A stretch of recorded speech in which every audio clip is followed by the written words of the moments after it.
Marjorie Blake stepped out in her pink suit and slapped an eviction notice on Ethan's door. Ethan read the letter and realized the HOA wanted his home and the beach path behind it. At the community meeting, Treasurer Daniel Reed suddenly stood up and said, "I resign. I won't hide this anymore." That night, Ethan saw HOA contractors unloading expensive materials at Marjorie's private house. When Marjorie called Ethan a liar in front of everyone, he turned on the projector and exposed where the community money really went. Subscribe to see Marjorie's downfall. The red envelope was nailed to Ethan Carter's front door before sunrise, its corners snapping in the cold Maine wind like a warning flag. Across the lane, 3 neighbors stood frozen beside their mailboxes, coffee cups untouched, watching the old cottage as if something inside it had died overnight. By the time Ethan stepped onto the porch barefoot, the gulls had gone silent, and the only sound was the slow creak of the envelope against the weathered blue paint. Harbor Pines was supposed to be quiet. That was why Ethan had come here after Aunt Ruth's funeral, carrying 2 suitcases, a box of her old photographs, and the kind of grief that made every room feel larger than it was. The cottage sat at the edge of the community, with the pine trees bent toward the Atlantic, its white shingles faded by salt, its porch sagging gently in the middle, its back gate opening onto a narrow footpath that slipped through beach grass and down toward the gray water. Ruth had called it the little road to the sea, and when Ethan was a boy, she would take him down that path with a flashlight, telling him the ocean sounded different after midnight because it was keeping secrets. Now the cottage looked smaller beneath the morning sky, almost cornered. Ethan pulled the envelope free and unfolded the notice with stiff fingers. The paper smelled of printer ink and expensive stationery. At the top, in sharp black letters, was the seal of the Harbor Pines Homeowners Association. Beneath it came a list of violations: deteriorated fence, non-compliant exterior paint, unauthorized rear access, unapproved shoreline passage, daily fine of $1,000 beginning immediately. Ethan read the last line twice, then a third time, the blood draining from his face as the wind pushed at his open robe and the porch boards groaned under his feet.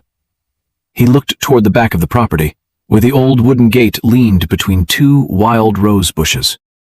Beyond it, the footpath was half hidden by June grass, wet with morning mist. It was barely wide enough for 2 people to walk side by side, but it had been there longer than most of the houses around it.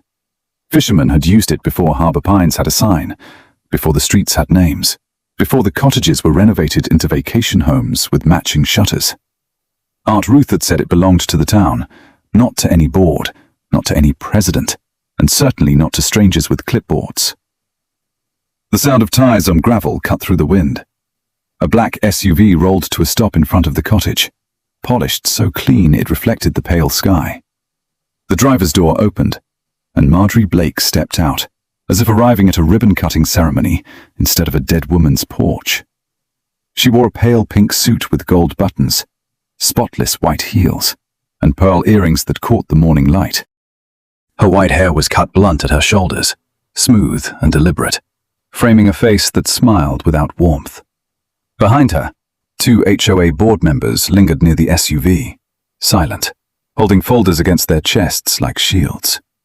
Marjorie walked up the path slowly, taking in the cracked fence, the rusted mailbox, the chipped porch railing, and finally, Ethan himself. Her eyes did not move like a visitor's eyes. They measured, priced, judged. When she reached the bottom step, she tilted her head with practiced sympathy, the kind that looked gentle only from a distance. She spoke softly, almost politely, but her voice carried enough for the neighbors to hear. The association had tried to be patient, she said. Harbor Pines had standards. Standards protected everyone. Standards protected property values. And if Ethan wanted to remain in this community, he would have to learn that family sentiment did not override community law. Ethan gripped the notice in one hand and the porch rail in the other. He was 38, broad-shouldered, still carrying the tired posture of a man who had spent the last week sorting through funeral flowers and unpaid bills. But something hardened in his eyes as Marjorie spoke. He told her his aunt had owned this cottage for 40 years, and that Ruth had always said the house was outside HOA control. Marjorie's smile barely shifted. She glanced past him, not at the roof, not at the fence, but straight toward the narrow gate behind the cottage. That was when Ethan noticed it. Her interest was not in the peeling paint or the old porch. It was not even in him. Her gaze kept returning to the back of the property, to the thin ribbon of sandy earth leading down to the beach. The moment her eyes found the footpath, the softness disappeared from her face. For 1 second, the woman in the pink suit looked hungry. Inside the cottage, 12-year-old Lily Carter sat cross-legged on Ruth's living room floor, surrounded by cardboard boxes and yellowed envelopes. She had been sent to stay with Ethan for the week while her mother handled work back in Portland, and her school project on local history had turned Ruth's clutter into a treasure hunt. Dust floated in the light from the window. A grandfather clock ticked unevenly in the corner. Lily pulled open a cracked leather folder and found an old map folded into quarters, its paper thin as dried leaves. Across the bottom, in faded blue ink, someone had written, "Harbor Beach Public Access, 1958. On the porch, Marjorie stepped closer. She informed Ethan that the rear passage was unauthorized and would be sealed by the end of the week. If he interfered, the fines would increase. If he continued to claim rights he did not possess, legal action would follow. Her perfume drifted up the steps, floral and cold, mixing strangely with the smell of damp wood and seaweed. The neighbors looked away one by one, pretending not to hear. Marjorie turned to leave, then paused beside the gate, resting one manicured hand on the old latch, as if she already owned it. From inside the house, Lily appeared in the doorway, holding the map with both hands. Her face was pale, her eyes wide, and the paper trembled between her fingers. Ethan looked back at her, then at Marjorie, then at the path beyond the gate where the morning fog was lifting off the dunes. Marjorie saw the map, and for the first time since she arrived, her smile vanished. The wind snapped the red notice against Ethan's leg as Lily whispered that Aunt Ruth had kept proof. And in that instant, Ethan understood the terrifying truth. Marjorie Blake had not come for his fence, his porch, or his paint. She had come for the path to the sea. The meeting room went silent the moment Daniel Reed dropped the financial folder onto the table. Papers slid across the polished wood, one sheet landing at Marjorie Blake's pink-suited feet.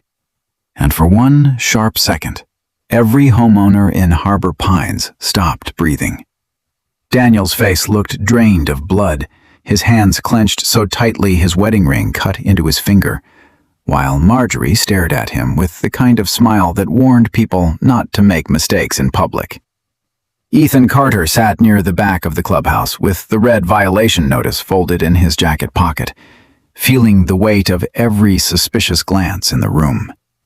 The clubhouse smelled of old coffee, damp carpet, and fresh flowers someone had placed near the podium to make the evening feel civil. But nothing about the room felt peaceful. Rows of residents sat shoulder to shoulder beneath buzzing fluorescent lights, their faces tight with worry, their whispers dying whenever Marjorie turned her head. She stood at the front like she owned the air itself, her pale pink suit bright against the dark wood paneling, her white shoulder-length hair perfectly smooth, her pearl earrings still as stone. On the wall behind her, a projector displayed Ethan's cottage in a harsh, unflattering photo. The faded porch, the leaning fence, the weathered back gate, and, beyond it, the narrow path disappearing through the beach grass. Marjorie did not raise her voice. She did not need to.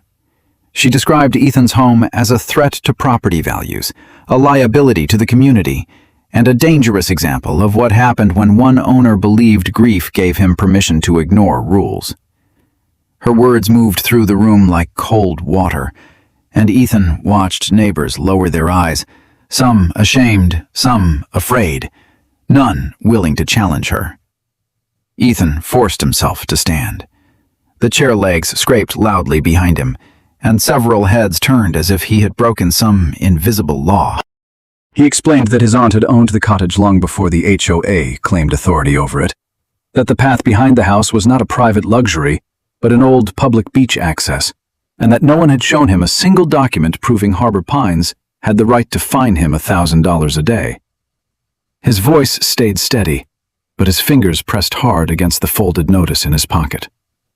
Across the room, Marjorie's expression softened into something almost kind, and somehow that made her more frightening. She asked the board to consider an emergency motion requiring Ethan to seal the rear path within 7 days. A murmur ran through the residence, nervous and uneven. Ethan scanned the room and saw fear everywhere. In the retired couple gripping each other's hands, in the young mother staring at the floor, in the man by the exit who looked ready to leave, but did not dare move. These people were not convinced by Marjorie. They were trapped by her. Every silence in that room felt rehearsed. Then Daniel Reed stood up. He was the HOA treasurer, a thin man in his late 50s with wireframe glasses and the exhausted posture of someone who had not slept in days. His chair rocked backward and hit the wall. Marjorie turned toward him quickly, her smile tightening, but Daniel was already reaching for the microphone with a shaking hand. He looked at the residents, then at the folder lying open on the table, then down at the floor as if the truth had become too heavy to lift. When he spoke, his voice barely carried, but the room caught every word. He resigned immediately. He would not sign another financial report. He would not put his name on numbers he could no longer defend. The room froze. Marjorie moved first, crossing toward him with smooth, controlled steps, one hand extended like she was calming a child. Daniel stepped away from her. That small movement changed the temperature of the room.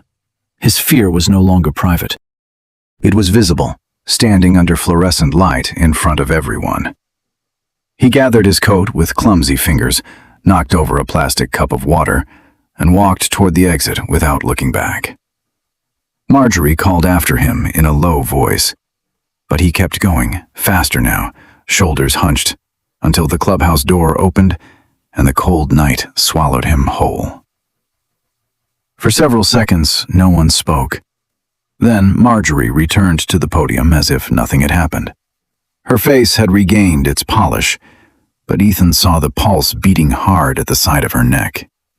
She announced that Daniel had been under personal stress, that his outburst had no bearing on the evening's vote, and that financial matters would be reviewed internally. The residents listened, but something had shifted. Eyes moved toward the folder, toward the projector, toward Ethan, toward the empty chair where Daniel had been sitting moments earlier. After the meeting, Ethan lingered near the hallway while residents filed out in uneasy silence.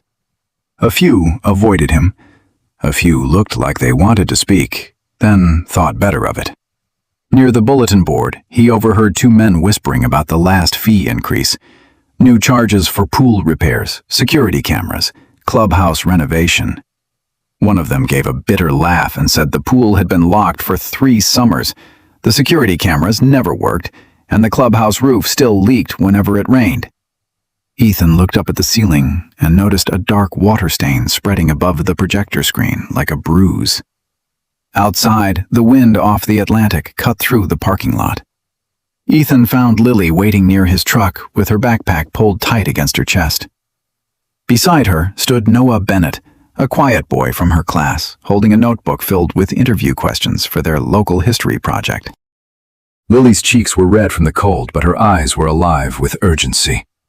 She'd spent the afternoon speaking with Mrs. Alvarez, an elderly widow who had lived near Harbor Beach since before the first HOA sign was ever planted.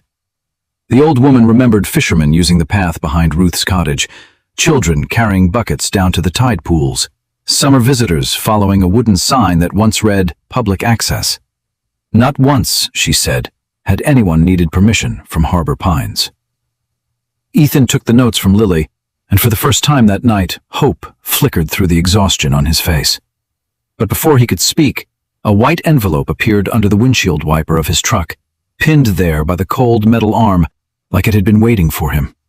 No stamp, no name, just the HOA seal in black ink. He opened it beneath the parking lot light.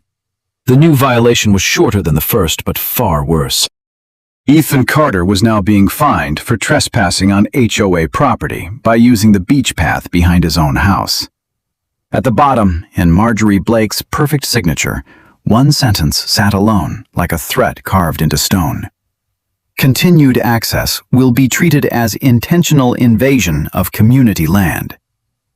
Ethan looked across the lot just in time to see Marjorie's black SUV roll past the exit, slow enough for him to catch the pale shape of her face behind the glass, watching him read.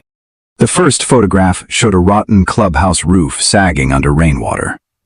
The second showed a brand new slate roof gleaming over Marjorie Blake's private oceanfront home. Ethan Carter placed the two images side by side on Claire Reed's kitchen table, and the silence between them turned so heavy that even the ticking wall clock seemed afraid to move.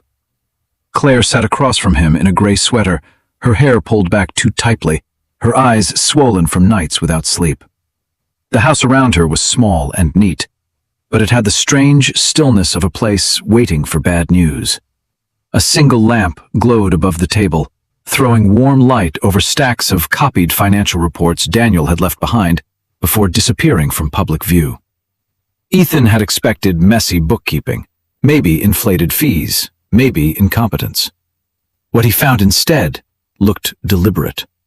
Clean invoices, matching dates, identical vendor names, and descriptions that made his stomach tighten the longer he read them.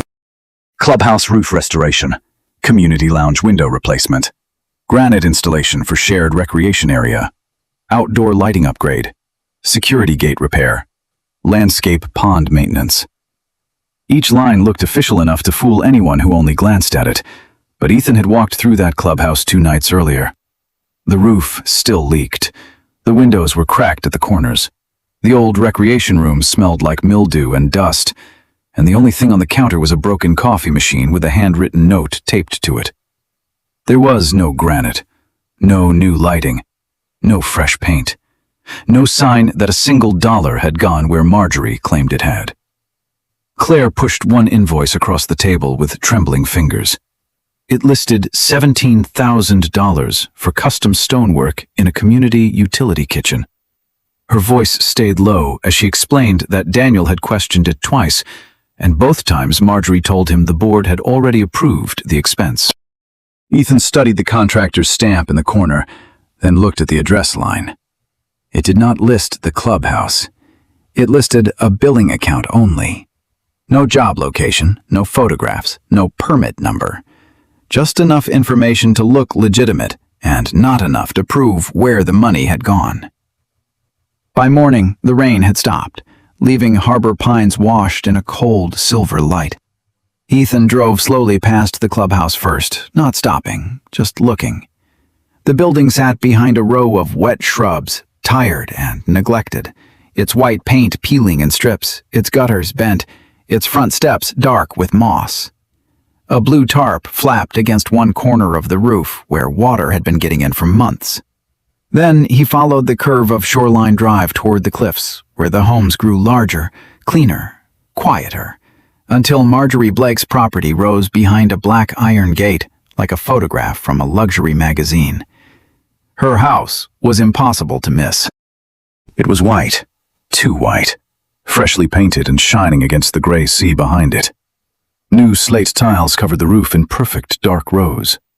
Tall windows flashed in the morning sun, so clean they looked untouched by weather. Behind the side fence, Ethan could see an outdoor kitchen with polished stone counters, a built-in grill, and pale granite that matched the description from the invoice in Claire's hand. Beyond it, a small landscape pond curved through trimmed grass beside new path lights, still wrapped with tiny tags from installation. Every item from Daniel's reports had a home. It just wasn't the community's home. Ethan parked across the street and stepped out with his phone held low. He was careful at first, taking wide shots of the roof, the windows, the gate, the stonework visible beyond the fence. The ocean wind pushed at his jacket, carrying the smell of salt and wet cedar, but his hands felt hot around the phone. With every photo, the truth became less like suspicion and more like a shape he could touch. The clubhouse was falling apart because Harbor Pines had been paying to rebuild Marjorie's private palace. He had just zoomed in on the granite counter when the front door opened. Marjorie stepped onto the porch in another pale pink suit, softer than the one she wore at the meeting, but no less precise. Her white hair brushed her shoulders without moving in the wind, as if even the weather knew better than to disturb her. For one long second, she did not speak. She only looked at Ethan's phone, then at his face, and the calm expression she wore for the neighborhood slipped just enough for him to see what lived underneath. Not fear. Rage. Within minutes, a police cruiser rolled up behind Ethan's truck. Marjorie stood at the edge of her driveway with one hand pressed to her chest, telling the officer Ethan had been stalking her home, photographing private property, escalating his unstable fixation on the HOA, and frightening her neighbors. Her voice shook in all the right places. Her eyes glistened at exactly the right moments. Ethan tried to explain the invoices, the clubhouse, the matching renovations, but the officer only glanced at the papers before asking him to leave the area and stop creating confrontations. The warning was polite. The message was not. Across the street, Marjorie watched as Ethan got back into his truck. She did not smile this time. She did not need to. By noon, half the neighborhood had received an email from the HOA stating that Ethan Carter had been caught harassing the board president at her private residence. By late afternoon, a rumor was spreading that he had become obsessed after being cited for violations. By evening, the story had changed again. Ethan was dangerous, angry, unstable, and trying to destroy Harbor Pines because he could not follow simple rules. Ethan returned home with the photographs, but no victory in his chest. The cottage felt dim when he stepped inside, its old rooms smelling of dust, sea air, and Ruth's lavender soap still lingering in the hallway closet. Lily sat at the kitchen table with a library folder open in front of her, her cheeks flushed with the excitement of discovery. She'd found something in the town archive, a photograph from 1970, black and white, slightly bent at the corners. In it, a younger Ruth stood behind the cottage with one hand resting on a wooden sign. The words were faded but readable. Public footpath to Harbor Beach. Ethan stared at the photograph until the room blurred. Ruth had not left him a fragile old cottage by accident. She had left him a witness. A piece of land that remembered what the town had been before polished gates, private committees, and women in pink suits decided history could be rewritten if the right people stayed quiet. The beach path was not just a path. It was proof that Harbor Pines had once belonged to more than the people who could afford to control it. Just after dark, Claire arrived at the cottage without calling first. Her car stopped hard in the gravel drive, headlights cutting across the front windows. When Ethan opened the door, she stood there pale and breathless, clutching her coat closed with one hand and a small envelope with the other. She looked past him toward the road before stepping inside, as if she expected someone to follow. Daniel had not stolen anything, she said. He had not run away with HOA money. He was hiding at his brother's cabin inland because Marjorie had threatened to ruin him, sue him, and make sure no one believed a word he said. Claire placed the envelope on Ethan's kitchen table. Inside was a small black USB drive, scratched at the edges, ordinary enough to disappear in a drawer and powerful enough to destroy a kingdom. Ethan looked at the drive, then at Claire's shaking hands. She told him Daniel had copied the real bank records before he resigned. Not summaries, not invoices, the actual transfers, the money trail. Every payment that left the HOA accounts and landed where it was never supposed to go. Outside, a car slowed in front of the cottage. Its headlights swept once across the windows, paused on Ethan's face, then vanished into the dark. Claire stopped breathing. Ethan closed his fist around the USB drive, and for the first time, the old house no longer felt like shelter. It felt like evidence. Daniel Reed slid the black USB drive across the diner table like it was a loaded gun. Outside the window, fishing boats knocked softly against the harbor docks, and rain streaked the glass in silver lines. But inside the old waterfront diner, no one at the corner booth touched their coffee. Ethan Carter looked down at the tiny drive between the salt shaker and a half-empty sugar jar, knowing that whatever was inside had scared a grown man into hiding. Daniel looked nothing like the treasurer who had walked out of the HOA meeting. His beard had gone rough at the edges, his shirt collar was wrinkled, and every time the bell above the diner door rang, his shoulders jumped. Claire sat beside him with one hand wrapped around his wrist, not comforting him so much as anchoring him to the booth. Ethan had chosen the diner because it was noisy enough to hide a conversation and old enough that nobody from Marjorie Blake's polished circle would willingly spend a rainy morning there. The place smelled of fried eggs, black coffee, and wet wool coats, while a neon lobster sign flickered red against the steamed-up window. Daniel opened the laptop with trembling hands. The screen filled with bank records, contractor payments, scanned invoices, and building contracts that looked harmless until Ethan noticed the addresses. Harbor Pines HOA had paid for clubhouse repairs, shared community upgrades, and shoreline security improvements, but the job locations were not the clubhouse, the pool area, or any common property. Again and again, the contracts pointed to one place: Marjorie Blake's private white house on Shoreline Drive. The roof invoice matched her new slate roof. The window replacement matched her tall, ocean-facing glass. The granite installation matched the outdoor kitchen Ethan had photographed through the fence. The numbers kept climbing. $12,000 for heating upgrades. $22,000 for a master bathroom renovation labeled as community plumbing work. $38,000 for exterior stonework. $17,000 for custom granite. A new backyard drainage system hidden under clubhouse grounds repair. A small glass greenhouse overlooking the water listed as community garden structure. Ethan watched Daniel scroll, and the total at the bottom of Claire's handwritten page passed $180,000. It was not a mistake. It was not sloppy management. It was a private renovation paid for by people who thought they were funding their neighborhood. Daniel rubbed both hands over his face and finally confessed the part he had been carrying alone. He had signed some of the reports. Not all, but enough. At first, Marjorie told him the billing codes were temporary. Then she said the board had approved everything privately. Then she stopped pretending and reminded him that Claire's health insurance came through a management company tied to her friends. One phone call, she told him, and Claire's treatments could become impossible to afford. Daniel's voice cracked before he finished, and Claire looked away, her jaw tight with the pain of hearing the truth spoken out loud. Ethan wanted to be angry at Daniel, but the man across from him did not look like a criminal. He looked like someone who had been cornered, pressed slowly and carefully until fear became obedience. Marjorie had not just stolen money. She had studied people. She knew whose spouse was sick, whose mortgage was fragile, whose reputation mattered, whose silence could be purchased with terror instead of cash. The realization settled cold in Ethan's chest. This was bigger than a beach path, bigger than his cottage, bigger than one pink-suited woman abusing a title. Then his phone buzzed. The email subject line made the diner around him seem to dim.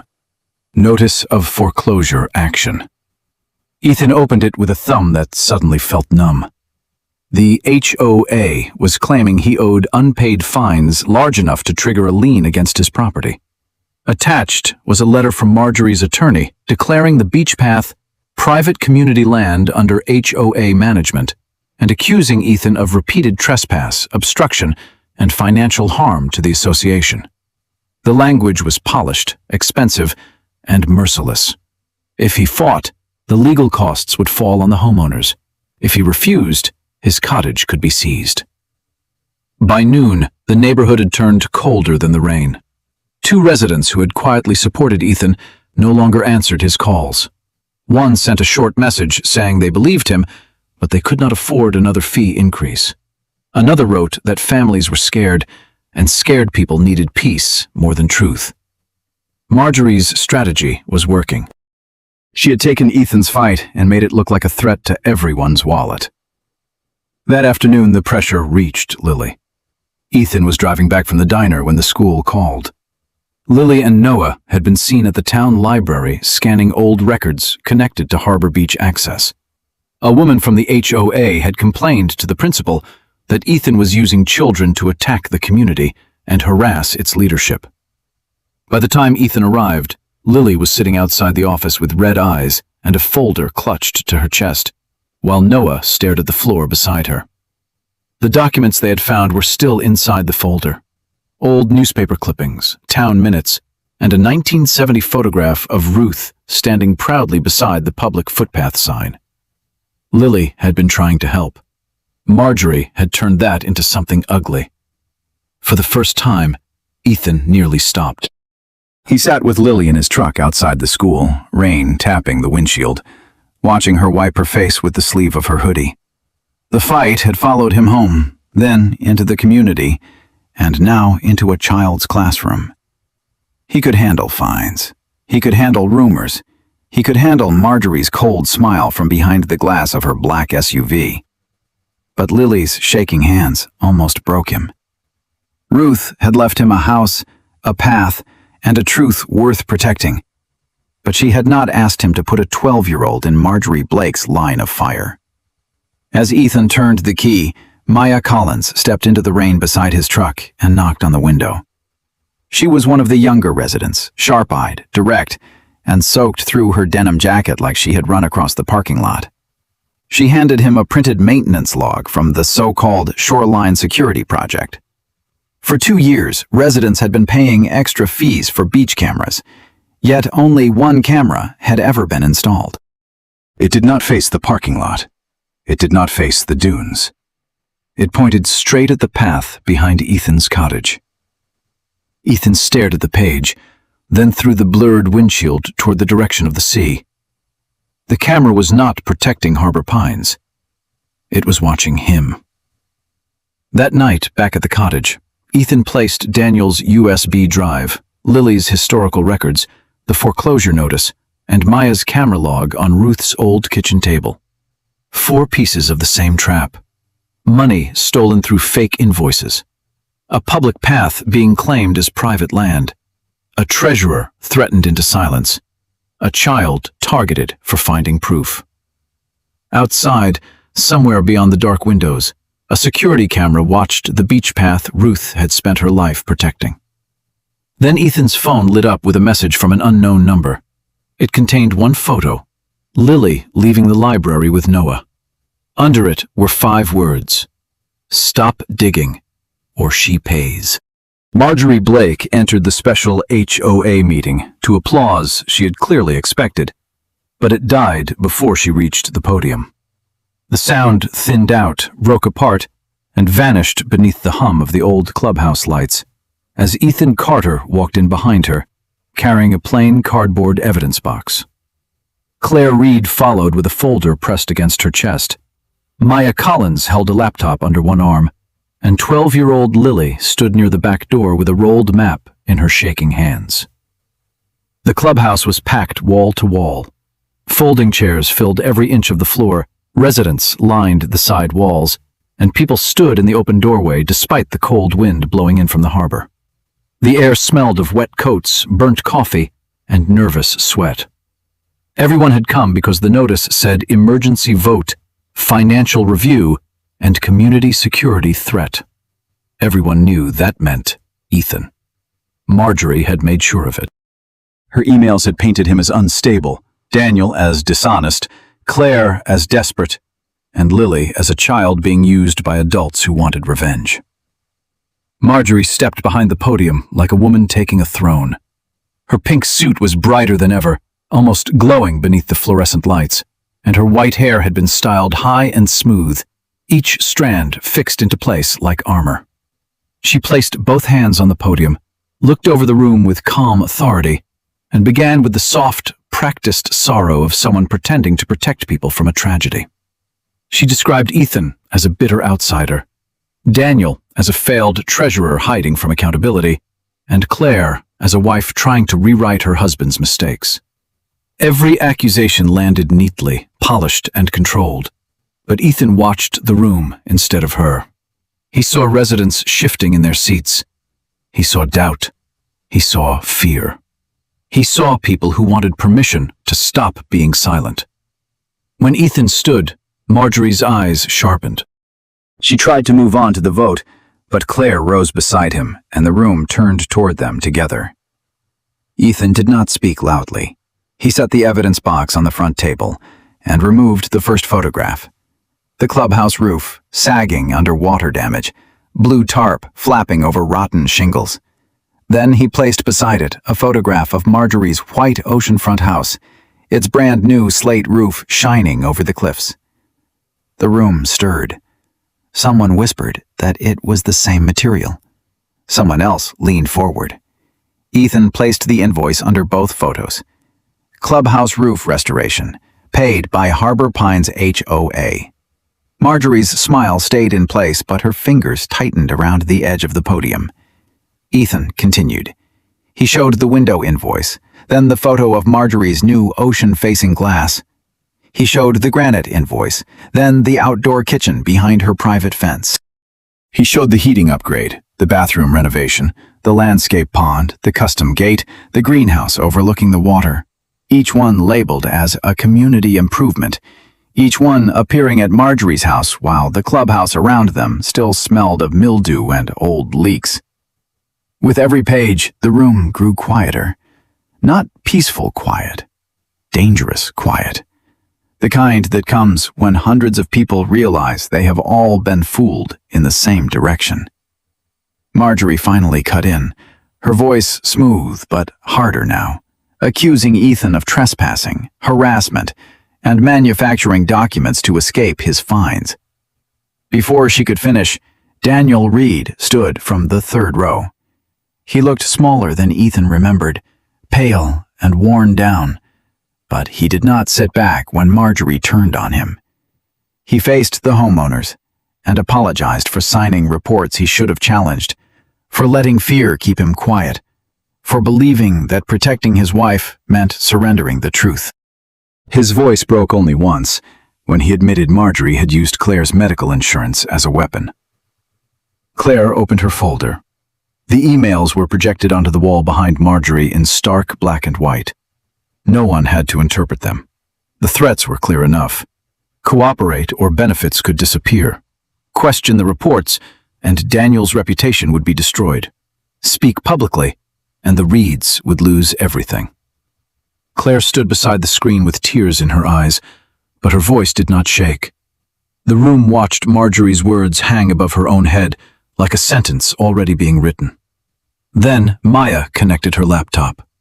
The screen changed to security footage from the beach camera residents had paid for during 2 years of extra fees. At first, people saw only the dark outline of the dunes and the narrow path behind Ethan's cottage. Then a timestamp appeared. Then headlights. The contractor truck rolled into frame, passed the clubhouse entrance without slowing, and continued toward Shoreline Drive. Another clip showed the same truck carrying windows. Another showed stone slabs.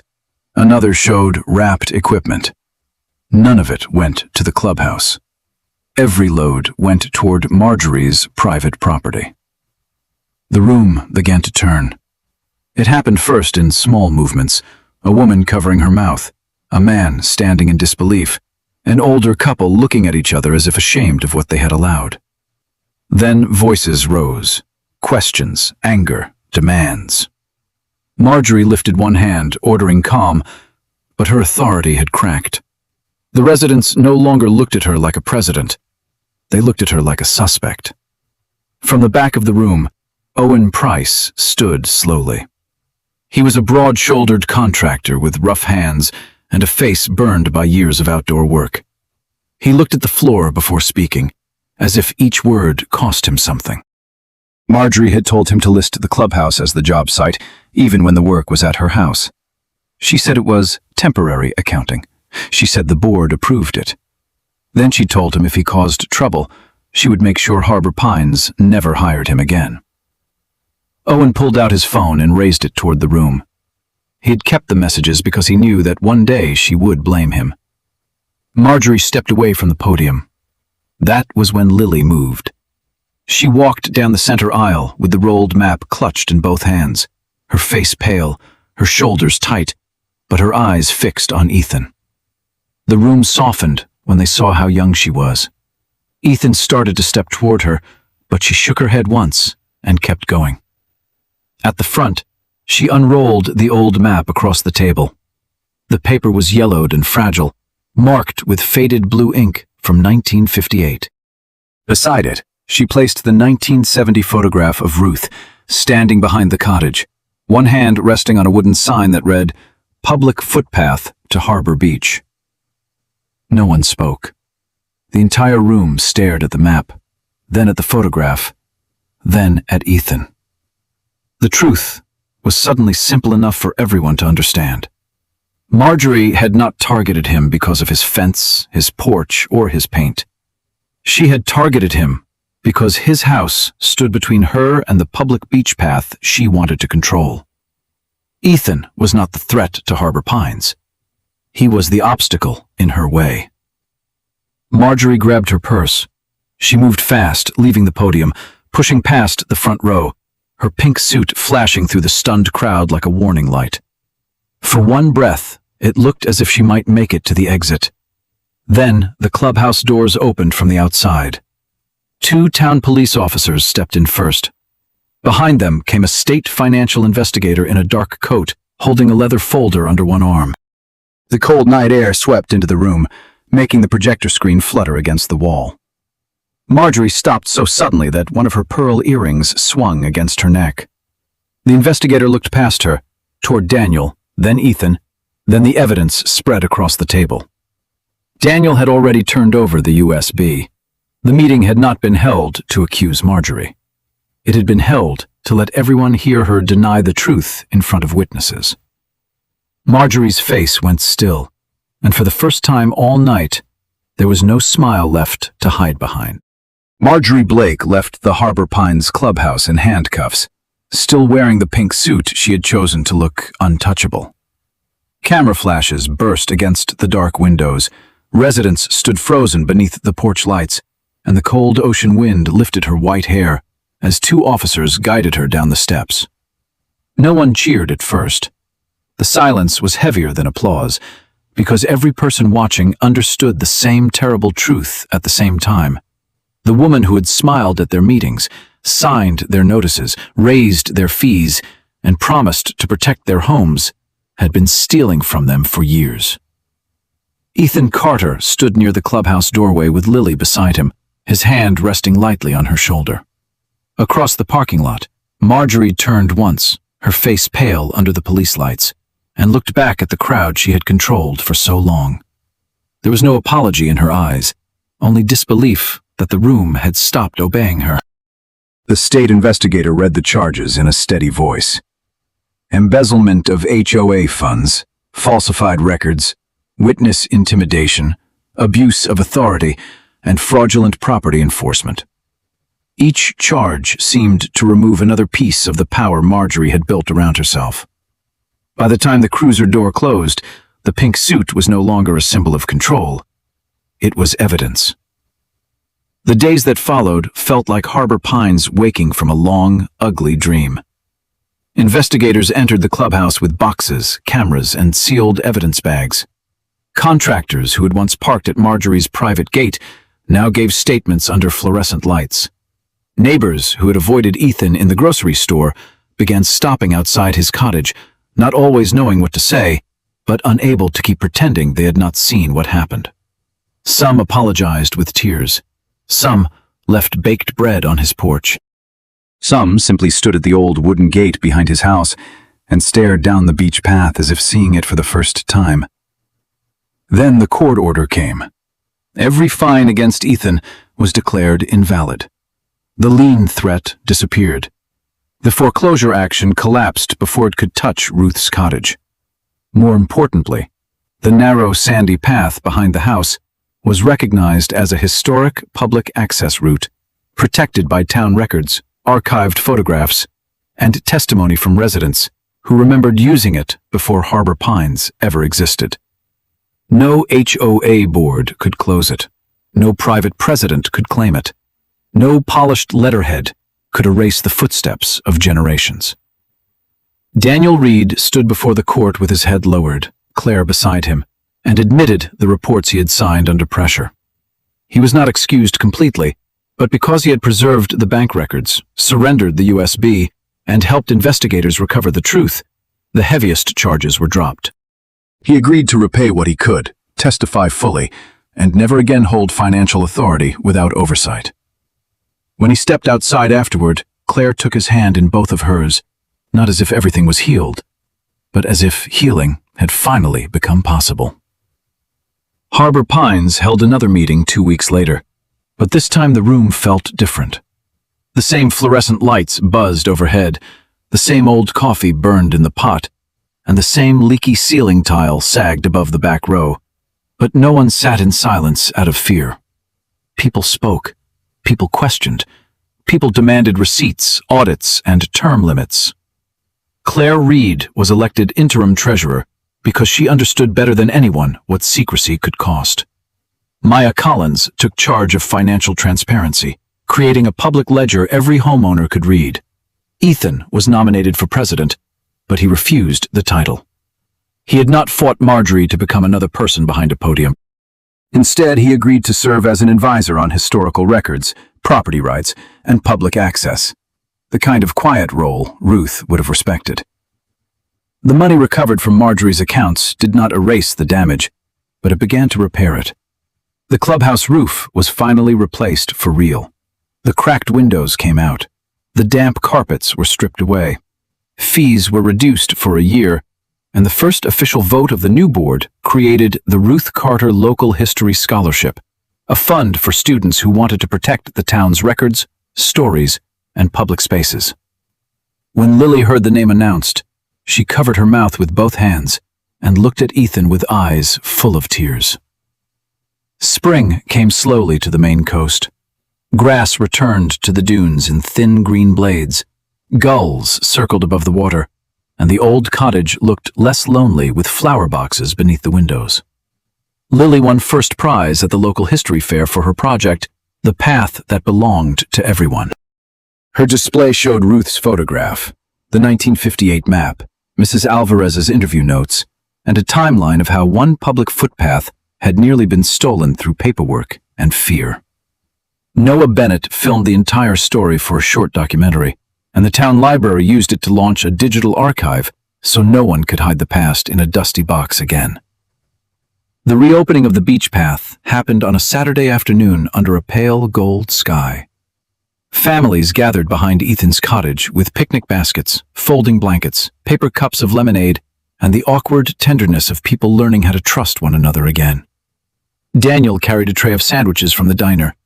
Claire helped Lily tie blue ribbons along the gate. Maya set up a small table with printed financial reports, smiling as residents actually stopped to read them. Even Mrs.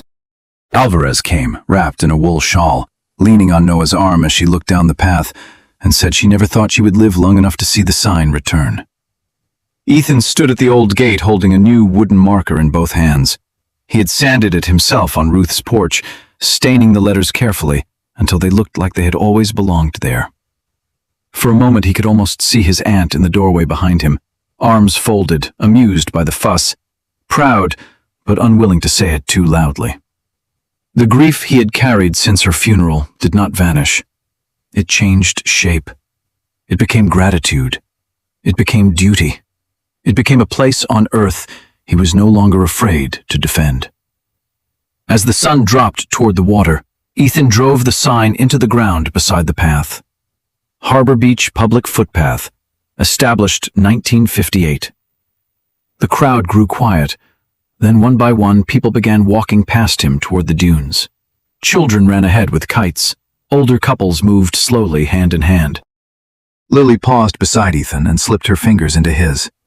And together they watched the community return to a shoreline that had always been theirs. For the first time since he had arrived in Harbor Pines, Ethan did not feel like a man guarding someone else's memory. He felt rooted. The cottage was still old, the porch still creaked, and the sea still kept its secrets after dark. But now the path behind the house was open. The truth was written in wood and sunlight, and Ruth's legacy belonged not only to him, but to everyone brave enough to walk it. The lesson of this story is that truth may be quiet at first, but it does not disappear. In everyday life, people may use fear, titles, or authority to make others stay silent. But honesty, patience, and courage can bring hidden things into the light. Sometimes protecting what is right is not only about defending yourself, but also about standing up for the people who are too afraid to speak. If this story moved you, please share it, leave a comment, and subscribe to the channel for more stories like this. May God bless you and everyone watching.